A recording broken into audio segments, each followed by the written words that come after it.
இந்த குருமேடும் சுக்கிரமேடும் விம்மி புடைத்திருக்க, நல்லா மேடு பளிச்சுன்னு 2 மேடு தெரியணும். அந்த மாதிரி இருந்து குருமேட்டின் கீழ் ஆயுள், புத்தி, இருதய ரேகைகளின் சங்கமத்துக்கு அடியில் உள்ளங்கையில் குருமேட்டை நோக்கும் மீன் ரேகை இருந்தால் அவர் போர்ல, அதாவது மிலிட்டரியில தான் ஒர்க் பண்ணுவாரு, பெரிய ஒரு ஆபீசரா இருப்பாரு. சாகச செயல்கள் புரிந்து வெற்றி பெற்றதன் வீர புகழ் ஏற்படும் அவருக்கு. அந்த யோகம் அவருக்கு இருக்கும். பெருவிரலின் இந்த பெருவிரல் இருக்குல்ல, இதுல இந்த நகம் இருக்கு பாத்தீங்களா, இந்த நகம், இந்த நகத்துக்கிட்ட இருக்கிற இந்த அங்குலாஸ்திக்கு பேரு நக அங்குலாஸ்தின்னு பேரு. எல்லா விரல்லையுமே நகத்துக்கு நேரா இருக்கிற அங்குலாஸ்திய நக அங்குலாஸ்தின்னு சொல்லுவாங்க. அதை புரிஞ்சுக்குங்க. இந்த நகத்துக்கு நேரா பின்னால இருக்கிற முதல் அங்குலாஸ்திக்கு பேரு நக அங்குலாஸ்தின்னு பேரு. அதுல பெருவிரல் அல்லது சுக்கிர விரல்னு சொல்லுவாங்க.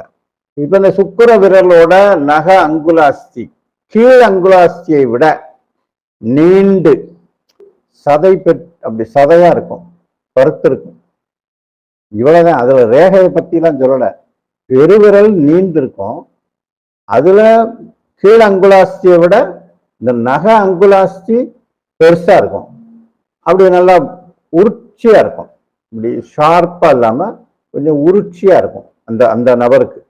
அப்படி இருந்துச்சுன்னா ஒரே நேரத்துல 10 பேர்களின் கேள்விகளுக்கு பதிலளிக்கும் அஷ்டமா சித்தின்றாங்க. எல்லாருக்கும் அது கிடைக்காதான். அது ஒரு அஷ்டமகா சித்தி மாதிரி.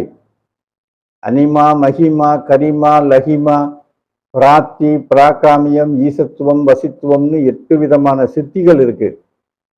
இந்த 8 சித்திகளும் ஒருங்கே அமையப்பட்ட ஒரு மனிதனா அவர் சொல்லலாம். நியர்லி சித்தர் இப்பவும் இருக்கிறாங்க, நிறைய பேர் இருக்காங்க. அந்த மாதிரி ஒருத்தர் இருந்தாங்கன்னா அந்த 10 பேரோட கேள்வி, 10 பேர் ஒரு கேட்கிறாங்கன்னா அந்த கேள்விகளுக்கு பதிலளிக்கக்கூடிய நல்ல ஞாபக சக்தியும் ரொம்ப கிளீனா அடிச்சிருவாரு. அந்த மாதிரி நபராக இருப்பாராம். அதுவே மேலங்குலாஸ்தி சின்னதா இருக்கு, கீழங்குலாஸ்தி பெருசா இருந்ததுன்னா அவரு உடல் பலம் இருக்கும். அவருக்கு பார்க்கறதுக்கு ஆள் தொந்தியும் தோற்றமா இருப்பாரு, ஆனா பயங்கரமான ஆளா இருப்பாரு. பெரிய உடல் பலமும் அதே நேரத்தில் தொந்தியும் ஏற்படுமா. அது ஆட்டோமேட்டிக்கா. அப்படின்னா என்ன அர்த்தம்? பலமான ஆளா இருக்கிறதுக்காண்டி அவர் நிறைய சாப்பிடுவாரு. அப்ப ஆட்டோமேட்டிக்கா ஃபேட் வச்சிரும்.